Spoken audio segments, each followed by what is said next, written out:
Бұл күнде көптеген мақал-мәтел, тұрақты сөз тіркестерін әңгіме арасына қыстырып жібергенімізбен әрі қарай оның мағынасын тарқатып бере алмаймыз. Кейде тіпті алғашқы мазмұнынан мүлде алшақ мағынада қолданамыз. Бізде көшпелі дәуірден отырықшылыққа ауысқалы, сол кездегі кейбір заттарға байланысты қалыптасқан атаулардың өзін ұмыта бастадық. Қазақтың ол дәуірін неше буын ұрпақ көрген жоқ. Содан кейін де ол атауға байланысты кей мақал-мәтелдің, тұрақты сөз тіркестерінің мағынасын түсінбейміз. Мысалы, сөз тапқанға қолқа жоқ дейміз. Мағынасы қандай? Түйеге жүк арту үшін 7-8 құлаш 2 арқан керек. Сол 2 арқанды қосақтап, кесілген жеңде қуыс киізден өткізеді. Сол қуыс киізді қолқа дейді. Қолқа арқанның тең ортасында болып, жүк артқан кезде түйенің дәл төсіне келеді. Яғни, түйенің төсіне арқан батпас үшін жасалатын зат. Міне, біздің мақал-мәтелдеріміздегі қолқа сөзі осы затқа байланысты.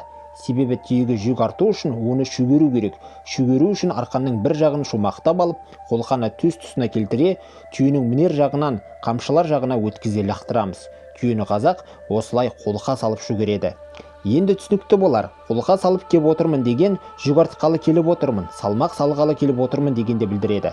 Қолқа қалаудың, біреуді көмекке шақырудың, қазіргі тілмен айтқанда өтініш айтудың ұшар басы. Қазақ біреуден бір нәрсе сұраудағы сөзінің шегі.